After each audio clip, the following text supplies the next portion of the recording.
A little bit of zhuzhing of the hair first. Hello everybody, Jiao here. And today I am super excited because I'm talking to another woman, and an Asian woman who is just really well respected, wrote like the book. Like I haven't actually received the physical book yet, but it's like a book that's like probably like this thick. It's called Holistic Tarot. She's written several books actually. She's also created like this metaphysicians like day planner. She does tarot cards. She does all this stuff. Plus she has like a day job as a corporate lawyer. So basically, I'm hoping my mom doesn't watch this video because she's gonna be like, what are you doing with your life? Because Benebell is like doing this, this, and this. So, but I'm so excited to talk to Benebell Wen. Thank you so much for speaking with me today, Benebell. Hi, thank you for having me, Talon. And you know, like before this interview started, officially, we were talking a little bit about how awesome it is that we're talking to another Asian magic person. There's not many of us around, which is, well, you know what it is? Like, I keep wondering about this, right? Why do you think that there's so few visible Asian magic people? I think it's because actually, I think a lot of us have this mentality that, a lot of our old ways or traditions are backwards. And actually, magic is very much, even though it is, of course, part of the Western tradition, it's very much tethered, when we see it, when we practice it, it's tethered to the older ways. And so there's a lot in the most recent history of China and Taiwan and even Korea where that has been sort of pushed aside as backwards and replaced with Christianity or replaced with communism. To come out and do videos or have a platform all on magic, that's just not something you're going to see a lot of Asians do, just the same way you're not going to see a lot of Asian artists, stigma associated with it. Yeah, I guess for me, like, I just like lived 3 years in Korea, and then I came to Bali just about 3 months ago. And in Korea, there's a resurgence of indigenous religion. But I mean, until maybe about 5 years ago, like any sort of spirituality was restricted to Buddhism and Christianity. But now it's like tarot. Yeah, it was very Christian. Yeah, super Christian. So it's also one of those things where I'm thinking, like, we both grew up in the States, and we both had, I think, probably similar cultural upbringing because you're also from the East Coast like me. How does... You're Asian. Yeah, East Coast Asians, right? How is it that you are able to keep like this incredible indigenous magical sort of spirituality that wasn't so Christian or so Buddhist? I would have to attribute that to my mom. I mean, it's because even though sort of in the culture, a lot of people believe in magic, believe in reincarnation, believe in, ghosts, spirits, and all that stuff, in any society, the number of active practitioners is going to reduce dramatically. And so because my mother and my grandmother and my maternal grandfather all practiced, that's what my grandfather did. So my grandfather, he made money by, those street peddlers that push the carts of like tofu and like perishables. So that's what he did for a living. And then on the side, he would basically do forms of witchcraft where he would do traditional Chinese medicine where it's more spell crafting than it is actual forms of medicine.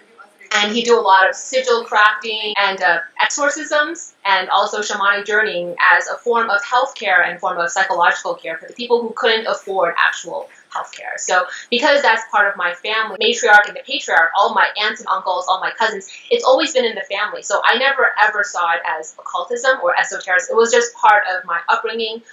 Talking to the dead was the same as talking to your alive relatives. And I think that's why I was able to keep it alive.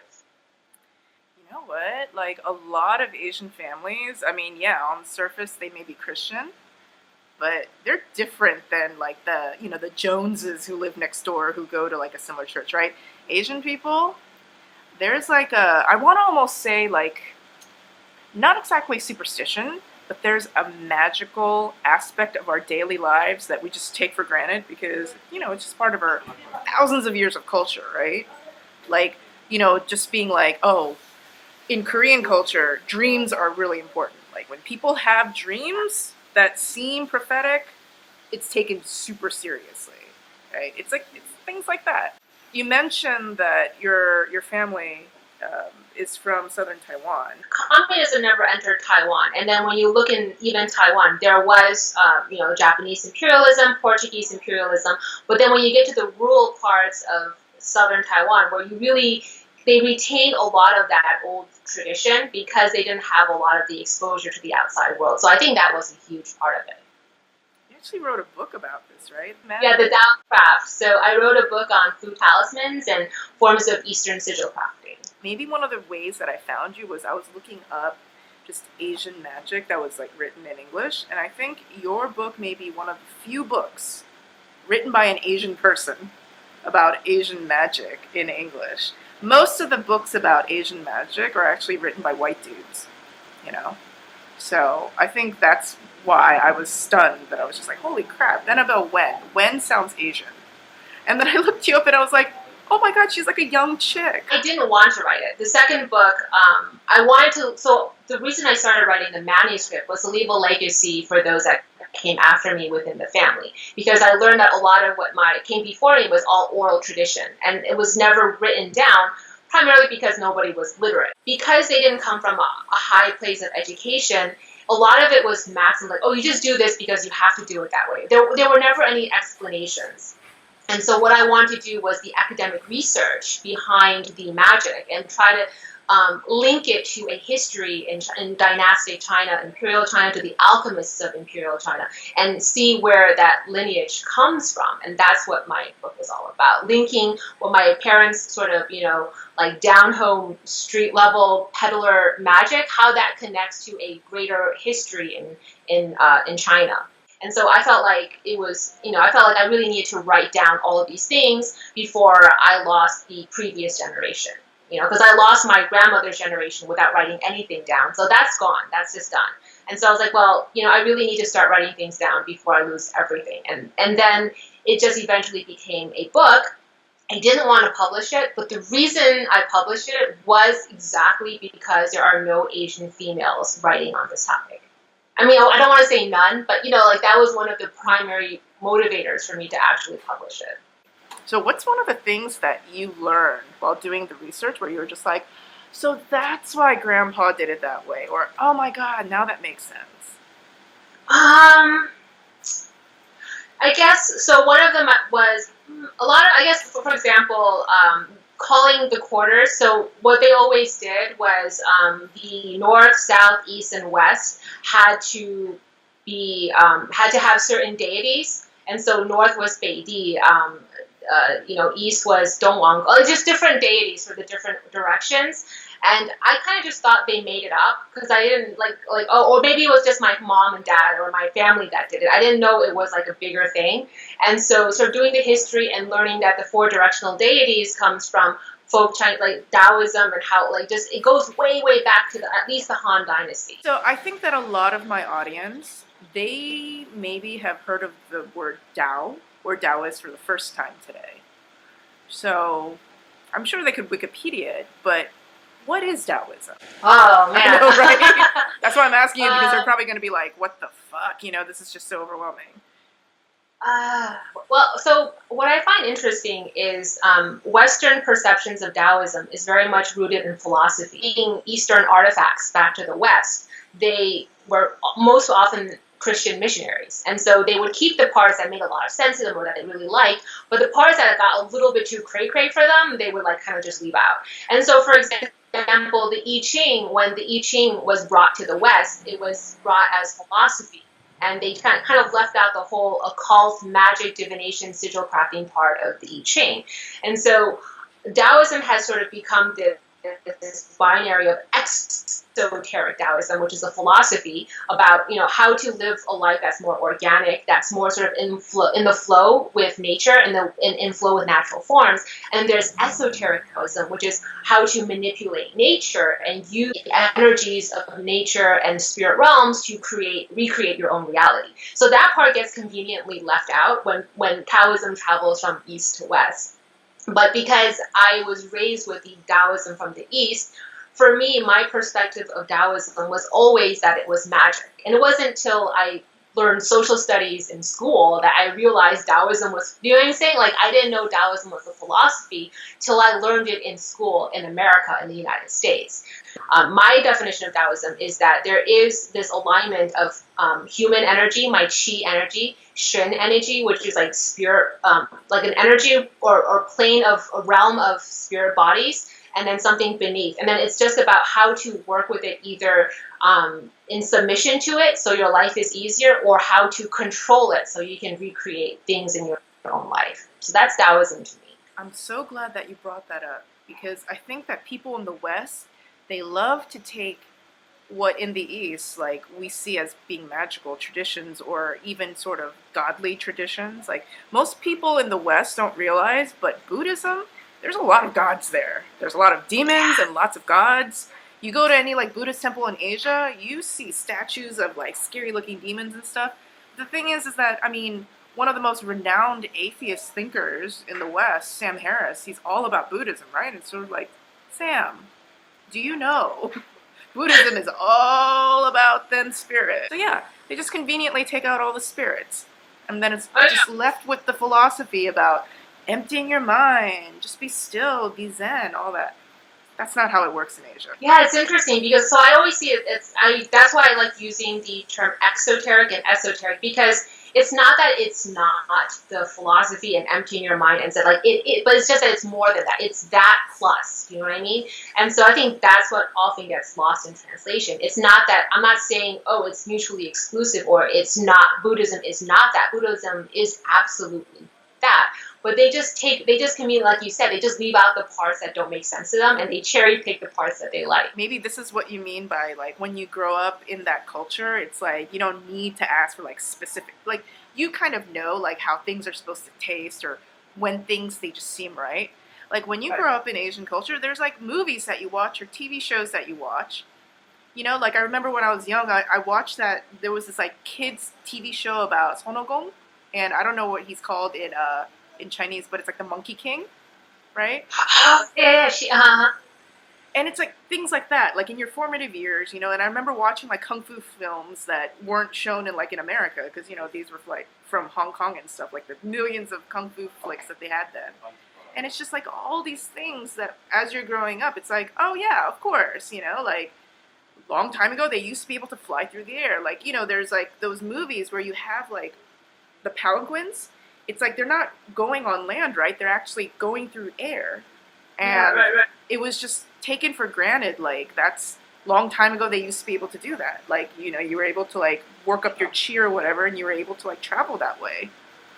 And I don't know about you, but that was just, to me, it was like, oh, of course. That's, you know, we don't do it now, but back then, that's what they did. And to me, that wasn't superstition. When you're growing up, like, what were some things about Asian tradition and Asian magical tradition especially that for you were just like, oh yeah, of course, commonplace? Talking to the dead would be the biggest one, or sort of the blurred line between life and death. I think I learned in the West that there's a very distinct boundary line between life and death, whereas that was not something that I was raised with, you know what I mean? So that was something that I had to learn when I was here. Having dead people sort of walk amongst you, or communicating with them on sort of a somewhat regular basis, or having them visit you, or consulting the dead, treating it like they've spoken back at you, is something that I think I take for granted, and it's not really as commonplace in the West.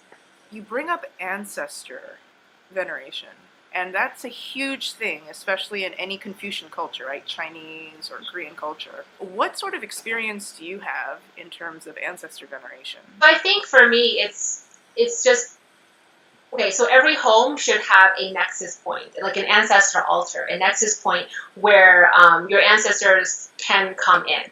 And so there's this belief that if you don't have an ancestor altar, then they're blocked from coming back.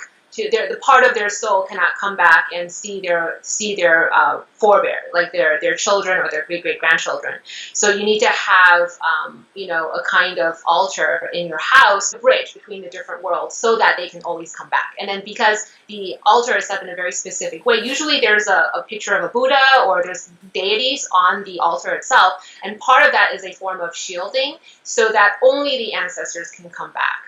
And when you burn incense, there's two different kinds of like joss paper that you burn, gold and silver. Gold is always for the deities, and silver is always for your ancestors. So these are things that I've always done. And then pretty much every solstice and every equinox, you're supposed to remember your ancestors. There's Tomb Sweeping Day, there's Ghost Festival, there's all of these holidays throughout the entire year where you're, oh, I gotta go remember to, put out some rice, put out some food for my ancestors, burn incense, and so there's this idea that they're constantly with you. You never really forget about them, and so the dead aren't just for one day or just something that you think of. It's a part of your life, and you invite them into your life.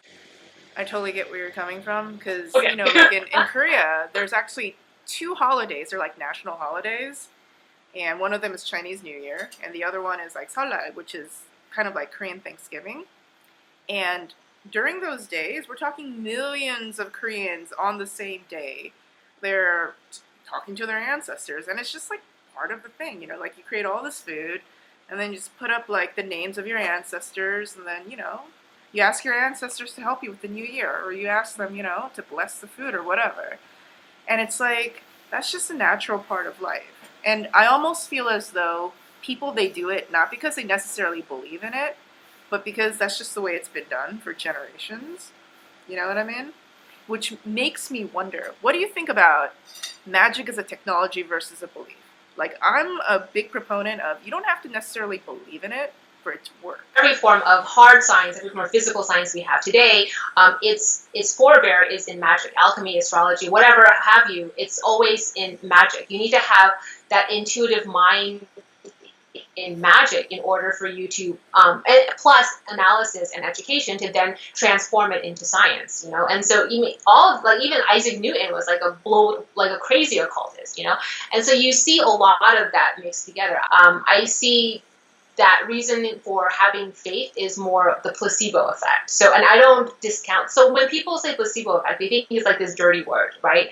I don't necessarily agree. I think it's a wonderful thing to work with the placebo effect.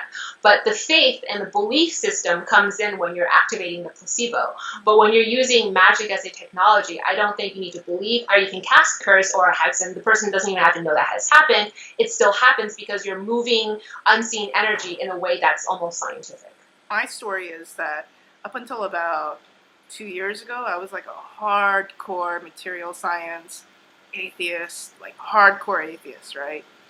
So I just had this, I was constantly triggered by any sort of talk about spirits or anything like that. But I decided to have like a neutral mind and go into like doing magic, not with any belief, but just to do the rituals. And what I found was the results I was getting, it would be very clunky to explain it away using science, but it was very elegant to explain it using energy or using more magical sort of vocabulary. And sometimes I wonder, like, am I just justifying, like, you know what I mean? Like, maybe it was a coincidence. Maybe it was just this, and this that could be easily explained, and yet I'm trying to, like, now that I'm, like, into magic, now I'm trying to say that, oh, it's magic. But then I think to myself, a lot of science, it was so magical. Magic. It's so magical, and until the right instruments are created to measure it, a lot of things that were considered magical back in the day, we now know to be scientifically provable because we have better microscopes, we have better telescopes, we have, like, what are those? Those particle collider thingamajigabobs, I don't even know what they're called, but now they exist, and now we can be like, oh, yeah, of course. So I think science in a lot of ways, it's oftentimes 4 or 5 steps behind magic, but it's going to catch up soon. The internet is really magical. I think I have no idea how. I think I know more about ritual magic than I know about how the internet works. And then when you look at quantum, I know. So one of my big pet peeves is when people keep talking about magic and quantum physics. So I'm like, oh, come on. But at the same time, for example, the Schrodinger's wave function. Like, there's so many concepts within quantum physics that you're just like, what? This is real. So for example, the belief that how if you have like a barrier, right? And then you have like a ball and it rolls toward the barrier. Almost all the time, it gets stopped by the barrier. But one time, like one out of some statistic, and there's a whole formula for it. It actually passes through the barrier because of the whole wave particle something. I'm not a scientist. I was just like, holy crap! You know, that like if you're a scientist and you understand that you can actually explain magic. Because I'm not a scientist, I can't use that vocabulary, but I have an intuition that can really understand, you know, that concept through magic. And I think that that's very powerful and it's a real thing. So intuition, for example, you know how there's a science to cooking? I have an intuition about cooking for some reason. So I can put in the lobster tail. I don't even have to set the timer, and then I just intuitively know when to take it out. But if you actually went back and reverse engineer the science, it matches perfectly with science. And I'm just saying that to give an example of how psychics and diviners work in a way that might be parallel to how science works. It's just that we're not using the same terminology. There's something like innate in us that just understands how science works. So we go at it with our sort of folksy way, but it's still science. So have you taken those personality tests, like the MBTI? The thing about those personality tests is that the way that it's interpreted, it's not just like you take the test and then it tells you you're 55%, I think, or and then, you know, 45%, I feel it. Like, it's actually about looking at the functions. So I'm so curious to, like, because I'm kind of gonna peg you right now as an, I'm gonna guess that you're an INFJ. I'm an INFJ as well. Oh, okay. And one of the reasons why that I'm pegging you as an INFJ is that INFJs, and this is also a reason why INFJs are considered magical or psychic. But the thing is, it can be explained through the way that they think. What they do is they create a microcosm of the macrocosm in their mind. So they're almost taking what they see in the world, they're seeing patterns. And just intuitively, but in a way it's not even intuitive, it's just the way that their mind works. They're able to create almost classifications within classifications. And so they create a humongous database of patterns of what they consider to be, oh, when this happens, 70% of the time this happens. You know what I mean? So they create all this, and the way that their brain is wired is that when something happens, like in the future, because they have all this data inside their mind, they can say with great accuracy, I think this will happen next. To other personality types, it seems like magic. It's like, holy shit, you're psychic. Not really. INFJs are really good at just noticing patterns. Different personality types are better at, you know, some personality types, they're better at seeing patterns within machines. Some people are good at seeing patterns within people or within societies. Other people are really good at feeling energy, and it's all explained within this MBTI system. But it's science, it's psychology. So it's not necessarily like, you know what I mean? So it's not super like magic, like it doesn't always have to be like Zeus, like giving you some magic sprinkle dust on top of your head. It just could be the way that your brain is wired. So I'm guessing that you're an INFJ because the way that you express yourself is very INFJ-ish. Oh. By the way, INFJs are notorious for being really great cult leaders as well. So if you want to start a cult, oh, great. One of the things that I'm just constantly impressed with in terms of what you do is that first of all, do you sleep, girl? Like, do you? Because it's like you're writing all these books, you're doing all these like tarot things, and you have like a corporate job. I do sleep. I actually don't sleep a lot. So, for example, I go to sleep around between 12 to 2 a.m. is when I go to sleep, and I wake up around between 5 and 6 a.m. So I sleep about 5 hours a night, and it doesn't sound like a lot. But you know those things that can measure your sleep. One of the things that my husband found really fascinating is almost all 5 of my hours of sleep is REM sleep. So I sleep very well. I don't know if that is part of the factor, but I don't have to sleep a lot. But when I put my head to pillow, I'm out. And then when I wake up, so like the amount of REM sleep I get is actually a lot more than most people. Do you even procrastinate? Like, I feel as though like I can't see you just like watching Netflix for hours and hours. So I don't like to. I don't mind talking about my schedule. The reason I don't like talking about it is because it's unhealthy. You know, like I'm very aware that it's not the most healthy way to live, and that's the reason. I think I overexert myself, and so I will pack in the day, and I won't have any minute of free time or downtime, and then I'll go like that for 2-3 weeks, and then I crash. And then for an entire weekend, I won't even get out of bed. So I'll sit in bed and literally watch the shittiest shows on Netflix, marathon style, off my iPad from bed, like lying there. And the only time I get up is to refill my mug of coffee. You know what I mean? Like, and I won't even shower. Like, so I do crash, and then I'll give myself an entire weekend of just like literally doing nothing. and then on Monday I'm back, and it's not a healthy way of doing things, but I think that's how I manage to be as productive as I am. Your schedule sounds a lot like mine. Like, one of the reasons why I moved to Bali was for my health, because I was also working like a regular job. But then, like, I would come home and then I would edit videos. So I was getting, but unlike you, unfortunately, I can't get like 5 hours of sleep. I need like at least 7 or 8. So I wasn't getting a lot of sleep. Sometimes I would only sleep for 3 hours. It's unhealthy, but I kind of feel as though that's sort of the sacrifice one has to make if you want to do. Like, there's no, that's the trade-off. Like, Yeah. I don't know how else to explain it. Like, there's no life-work balance when you're trying to do this stuff.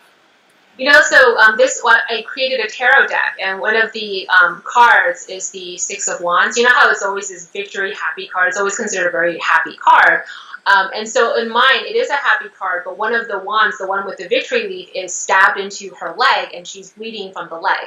But the woman she doesn't look like she feels the pain. Can't tell. There's no expression of pain on her face. And so for me, that was very, very sort of poignant, personally poignant, because it expresses how I feel about success and achievement. You really don't get to the top without taking a lot of personal pain and sacrifice. I notice, especially in the New Age communities, there's this illusion about what success really is, where there's this weird sort of romanticizing of success and achievement, and they're just like, oh, just do whatever you love, or only follow your bliss, just be happy, and then manifest your like riches and stuff. And I just that's just not how it works, and at least not for me. Maybe somebody else can make it work like that, but for me, it's a lot of personal sacrifice and a lot of sucking up the pain and not talking about the pain in order to achieve. Maybe this has a lot to do with us being children of immigrants and watching our parents just bust their ass. Like, I don't think I've ever seen my mom take a day off work for being sick or anything like that. Like, and the thing is, you're so right. This entire concept of it shouldn't feel like work. Like, if you're doing the right thing and you're following your bliss, it should just feel like play constantly. And I'm just like, no. That's just not true. So, for example, I love the tarot. I love art. I love creating. So, for example, creating my tarot deck was something I loved. That was following my bliss. That was a passion. Like the customer service aspect, the business accounting, like that's not my bliss. That wasn't fun, but that's part of it. If you don't do it, if you choose not to do that, you won't have a successful tarot deck. And so you can sort of extrapolate that to anything, even magic. When you look at to have enough power to create the highest form of magical manifestation, there's a lot of sacrifice. It's not just, oh, today I'm just going to do a ritual. Ritual begins many, many months in advance, where you're looking at your diet, you're looking at your lifestyle, you're cultivating the energy within, you're drawing down different energies into your surrounding and your environment for many, many months in advance before you actually do ritual magic. And so, that's a form of sacrifice as well. Do you consider yourself to be part of like this new age movement, or do you consider yourself outside of it? I consider myself outside the new age movement, but that's just how I self-identify. I mean, how other people identify me, I'm cool with it, but I don't consider myself part of it.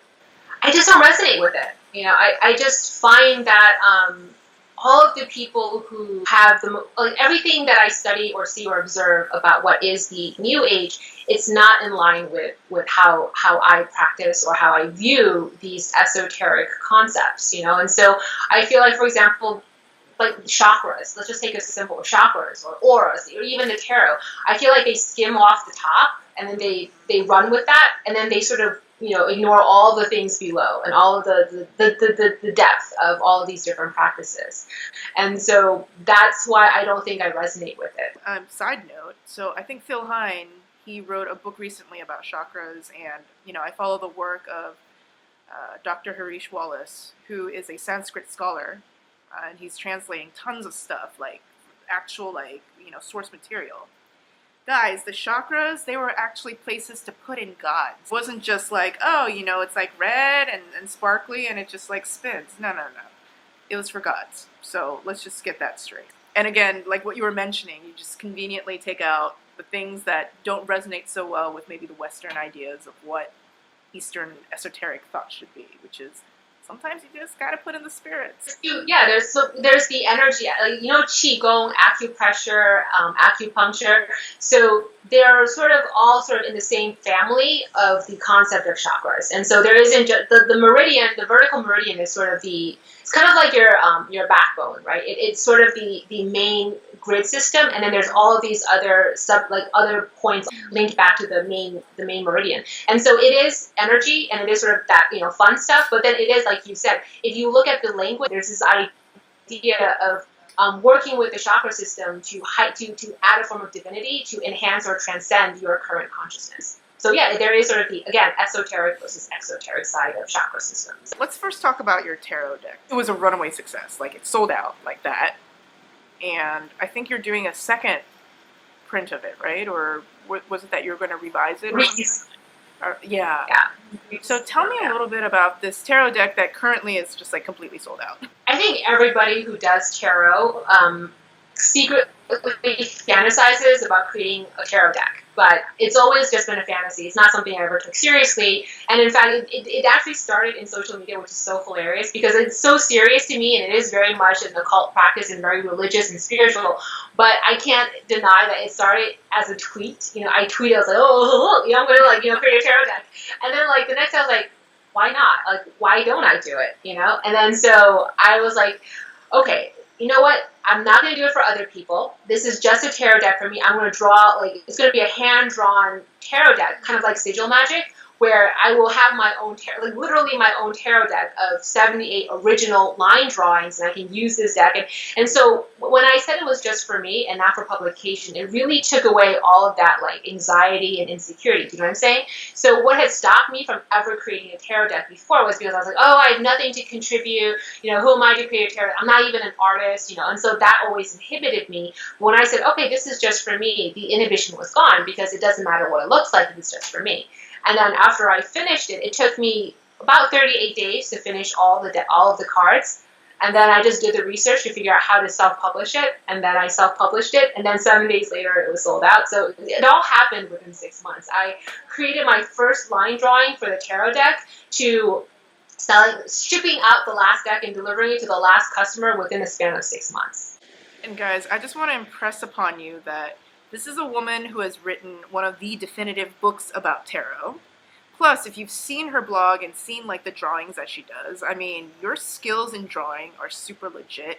And despite your expertise and your skill level, you still felt as though, who am I to create a tarot deck? I guess we all deal with imposter syndrome in a lot of ways. Yeah, I think we all have it. I think everybody has it, except for sociopaths. I mean, unless you for some reason think you're such an egomaniac, but I think everybody who's sort of normal is going to have that. But I think it's also because I have so many tarot decks and I've read so many tarot books. I'm just everything's been done. What do I have to contribute that's going to be different? And I think, and I know it sounds so fluffy and UAG, but it is true. You have you to contribute. Let's pretend that you're outside of you, right? And you're somebody who's there to sort of pitch or to explain why this is my way of trying to get you to kind of show off a little bit without feeling bad about it. Why your tarot deck is so legit and so awesome. I took it so seriously, so I was okay, it's going to be a synthesis of the Rider-Waite-Smith deck and Crowley's Thoth deck. And so I was well, how am I going to do that? Not only am I going to read the books, because I've always been about the physical and the metaphysical have to always go hand in hand in everything that I do. Even in something as my legal practice, it's not just the legal research, but I'm always putting in my own sort of energy into it in a way that is very occult. And so I do that in everything. So with this tarot deck, I think for me, what I did was I'm just going to go big or go home, right? So I was I'm going to do evocations of, both of them, bring them into my home. And so I was very much about go big or go home. I'm going to take this all the way. I'm not going to half-ass this thing. So I read every single book that I could think of that they would have read from the 18th and 19th century. And it was just something that I really was I'm just going to, stretch myself to my intellectual, artistic, and magical limits. I don't know if that is why it's unique, but I mean, I really, really pushed myself for this. In every single way you can think of, I maxed out my capabilities. I could also add to that, just the fact that, yes, you're basically starting off with, I kind of see your expertise as when you're like making rose oil, you need to take a shit ton of rose petals to make a little bit of rose oil, but you need to start off with a lot. So your mind is like that. It's just so much information, and like you mentioned, you did your homework. Like you weren't like totally like bullshitting. You read all these books. You ingested all the information. You've been a practitioner for years. And again, as I mentioned before, you have the skills to create the art. And there's, of course, you with your background and your energy. That's like when you're drawing because I remember like when you were showing like your book of shadows or your book of spells, like that personal book that you have. And when you're drawing these pictures, you're actually putting energy into each of the figures. You're not just like doodling. Yeah, I only work with consecrated ink. I only work in ritual space. So it always began with setting ritual. Yeah, I'm very like go big or go home. That's just my personality. And I think that's probably one of the reasons why people are just like, anything Benebell. Like, I am not a huge tarot person, and I heard about your tarot deck too late. But, I mean, if I had known earlier, I would have snapped up one, of course, because it's just like, the things that you do, like, guys, just go to Benebell's website and just, like, look at all the things that she does. It's like, everything that you do is so, like you said, go big or go home. Like, everything's consecrated. Everything is, like, meticulously researched, everything is, like, 60 pages of research first to, like, create a distillation of something. It's, like, the rose petals into, like, the rose oil.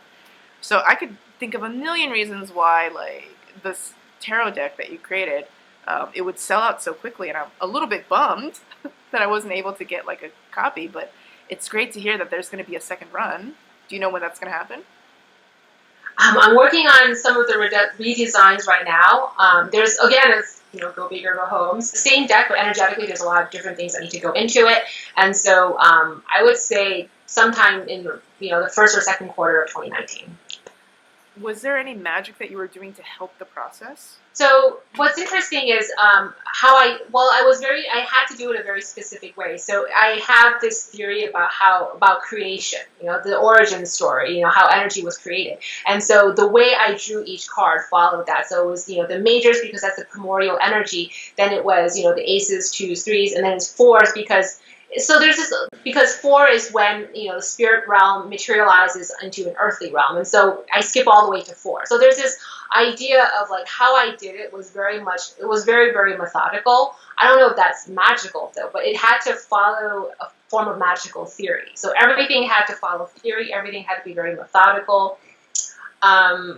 So, like I said, I had evoked, what the whole concept was to commune with my holy guardian angel, and then having my holy guardian angel present while I listened to Waite and Crowley and used their dictations to craft the structure and the sort of symbolism in every single card. You mentioned your holy guardian angel, and you mentioned Crowley, and you mentioned dictation. So, first of all, have you had any experience doing like the Abramelin or like KNC with your HGA and stuff? Is that what you're talking about, or is it just, So the oil that I use is based on the oil of Abramelin, but that one, the oil of Abramelin is actually a slight variation from the oil from the Book of Exodus. And the reason, I speculate the reason for the slight change is because in the Book of Exodus, it says that only certain types of priests are allowed to craft the oil in the specific recipe of the Bible. And then you have the oil of Abramelin in the Book of Abramelin the Mage, and then Crowley has his own, holy anointing oil as well. That's slightly different.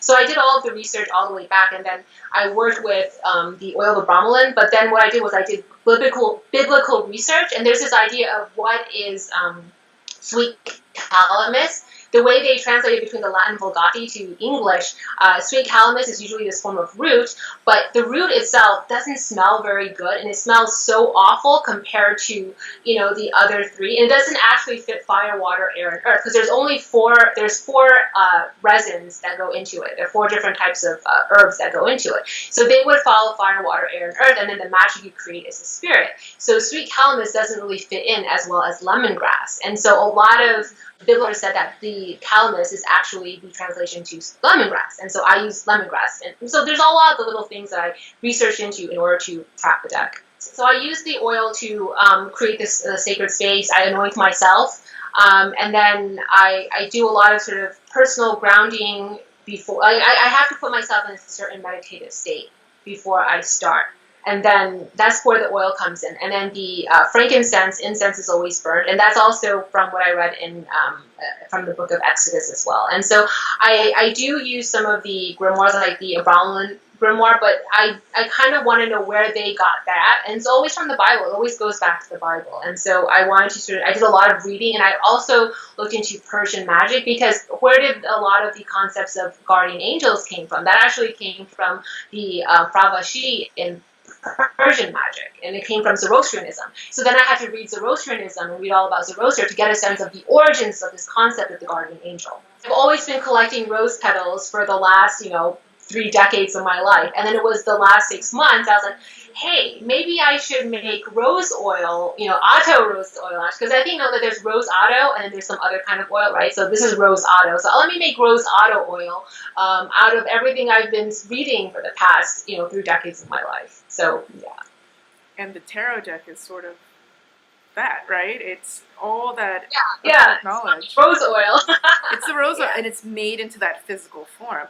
I love that. I think a lot of people, myself included, like, we just think of tarot decks as just, just like art. Like, anybody can do it. Because, like, there's that tarot deck that did really well on Kickstarter a couple years back. What was it? It was like Rich Bitch tarot deck or something like that. I forget.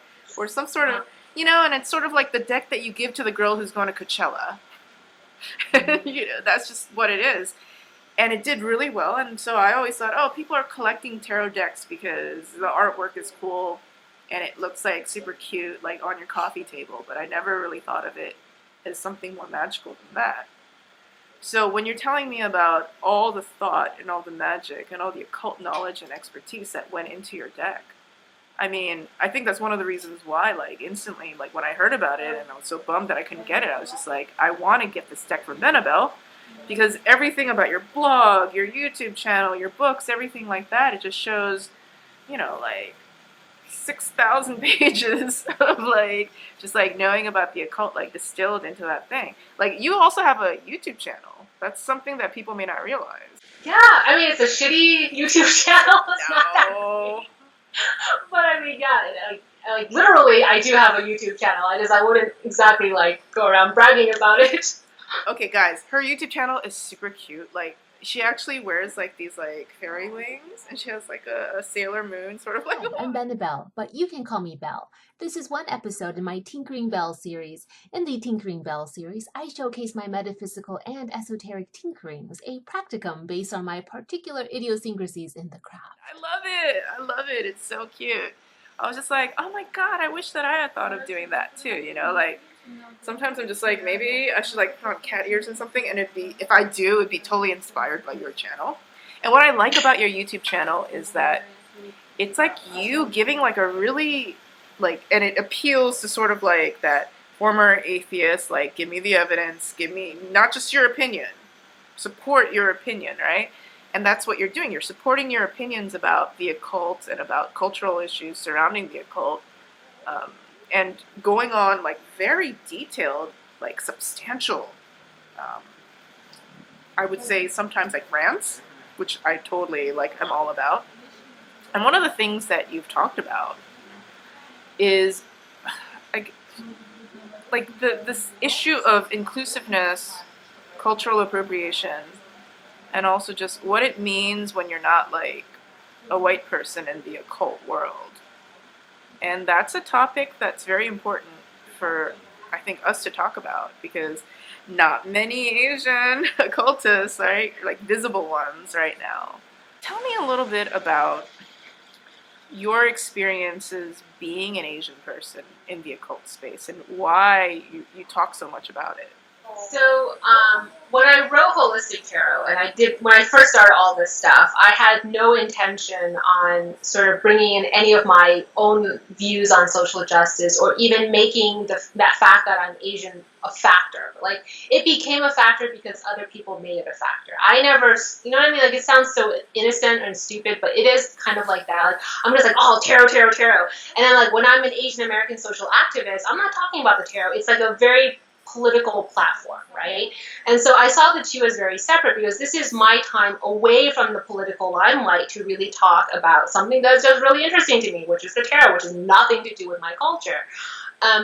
But I think I started realizing I had a platform. I did, I have to acknowledge I did have some kind of a platform. And I don't know how you feel, but I feel like when you're an Asian American or a person of color, there is this almost irrational responsibility to represent. Yeah. And I kind of felt like I see something that's going on that's related to my culture or my race or the social issues that I face as a person of color.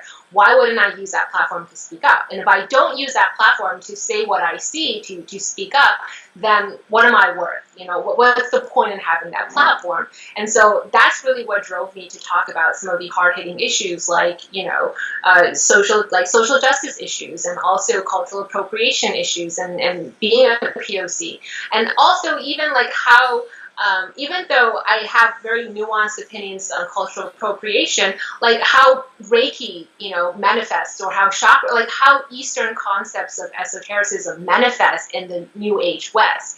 And so I don't shy away from that because I feel like I almost have a responsibility as a person of color to use whatever platform I'm given to talk about it. One of the things that I've realized, like I've been doing this interview channel for about a year now. Like before it was a mukbang.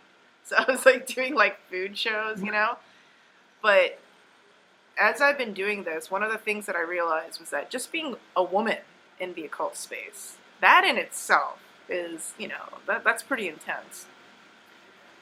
I think being a person of color and a woman in the occult space, that's intense as well. But being Asian, that's like super fucking intense simply because like literally, like it's very, very, very difficult to find. Like, I'll be honest, like, I see you, me, maybe, like, one or two other, like, male Asian ones, but I can't really think of more than 5 or 6, like, off the top of my head. So because there's so few of us, of course, we're disproportionately, like, representing. There's not, like, hundreds of us so that, like, all our different experiences can be, shown, like, all the different sides. Like, it's just, like, 5 or 6 of us to, like, show all of the Asian.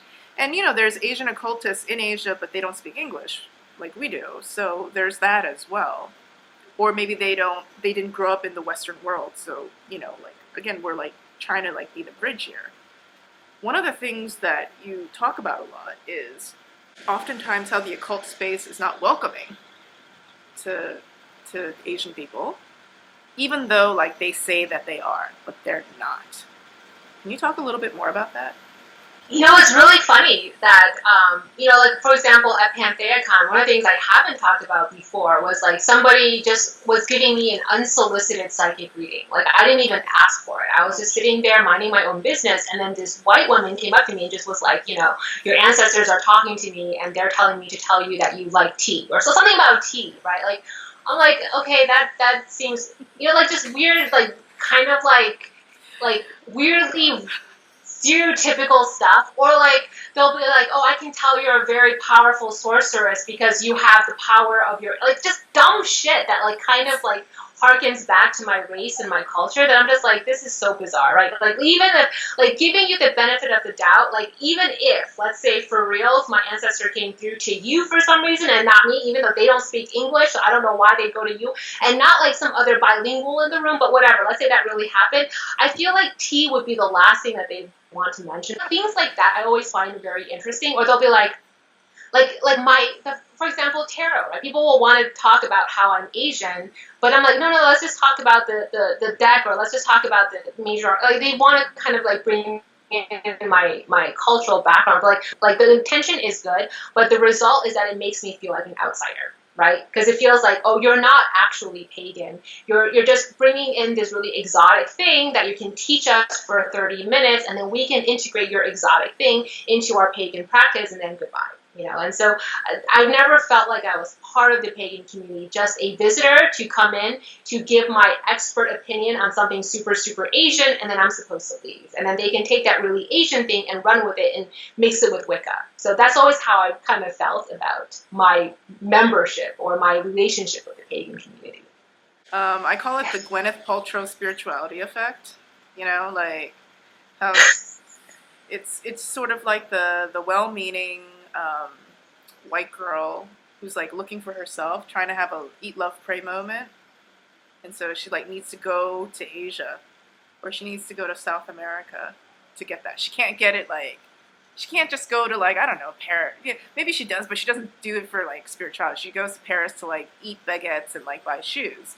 But spirituality, you got to go to Bali, which is where I'm right now, and I see that everywhere in Bali right now. And tourism, a lot of it is catered towards these women who are trying to find themselves, and so they come here and they pay tons of money for these yoga retreats. And I guess it's different in Bali. That's what they're thinking, right? But it's they're going to go back home. They're going to have a ton of really great Instagram photos, but it's did you interact with the locals? Did you really learn how they live? Did you learn their magic? And the local magic is very different from the magic or the spirituality that these yoga retreats are handing to these women. So I guess that's it too. They would never teach it. They would never teach it, though. That's the thing. So if you are part of the actual initiatory, mystery traditions in East, at least in China, they're very, very. So one of the things that I'm very vocal against is I'm against the initiatory traditions that are very strongly you have to be Asian, or you have to have a certain legacy in order to even be initiated. And so if you want to talk about Chinese magic, the legacy, the lineages there are really, really exclusionary and extremely discriminatory.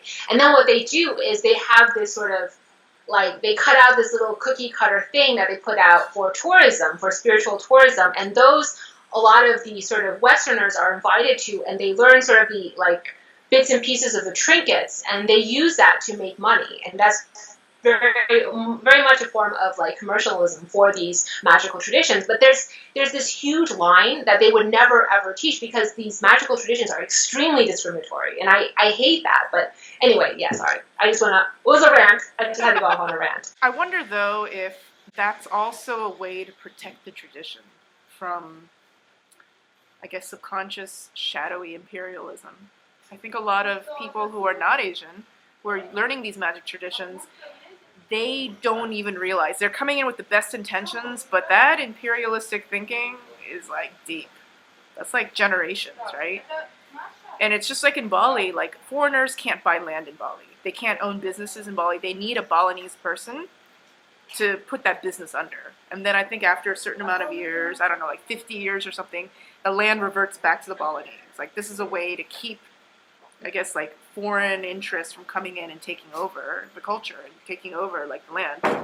And I think that people are kind of people of color, they're in two camps, right? One is that, let's try to include everybody, white people included. There's the other camp that's just nope. If it's not in your blood, then don't do it, right? Yeah, so it's interesting. A lot of the East Asian countries are like that. In the Philippines, I think it has the same business rules, the 60-40 business rule. Every single business in the Philippines has to be 60% owned by a native Philippine. Anyways, but yeah, so I actually disagree with my mom. My mom has a very secrecy, she's very much about don't talk about these things, don't share these things. She's very she puts up a wall. I find that she feels there's certain things that should be only spoken about in certain circles, and you should never teach it or share it or talk about it.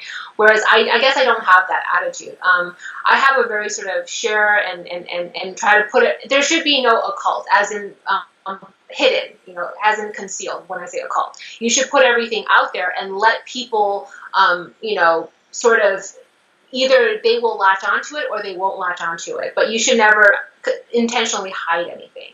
But that's a very different view from most Asian attitudes when it comes to magic. Again, it's on one hand, we want our ancestral magic to be better known. You know, like for me, a huge thing is that I want more people to know about Korean shamanism. It's amazing, you know, and it comes from Siberian shamanism or shamanism. So it's incredibly powerful, and it's practiced by women. It's also practiced by LGBTQ. So it's about a sort of like a disenfranchised group of people that's like rising in power, and the way that they're doing it now, they have YouTube channels, they have like, you know, like live streaming on Africa TV, which is like kind of like the Twitch of Korea. So now it's like, it's becoming like they're taking back this like esoteric occult power. So I would love if more people talked about it. But whenever I see people talking about Korean shamanism, it's white men. Yeah, I mean, I think it's a tough one. For me, I don't draw that line. I think everybody has their role to play, and there's somebody out there who is going to be the person to talk about these things and work through sort of the more political aspects, the social and political aspects of craft. But one of the interesting things about, you know, how in Eastern magic, a lot of the times it's very much about women or people who are gender fluid, because there's this idea that magic or that what can create magic is in yin energy, not yang energy, it's in yin. And so whatever has more potent yin is going to be able to tap into sort of the energy of the occult better. That tends to be people who are women or who identify as women or who are gender fluid, that have a lot more yin in their personal constitution. And that's why they tend to gravitate more toward the intuitive arts. One of the things that I think the accessibility of Eastern magical and esoteric traditions has brought to the West that's very healthy is an acknowledgement of that yin energy, right? The ability to be still, the ability to like go deep within rather than project out constantly. So in that sense, like that accessibility to that knowledge is extremely useful. I guess then naturally the question goes towards, okay, so you're trying to put information out there and trying to make it accessible. And I would argue that the amount of free information that you give out is incredible. It's like volumes and volumes of just like free shit that you're just giving out, you know, about everything. And your YouTube channel, your blog, you know, things that people can go on your website. Literally, guys, you can like go on our website. There's links of things that you can print out for free. And she even says like in, you know, copyright, it's just like, do what you will with it.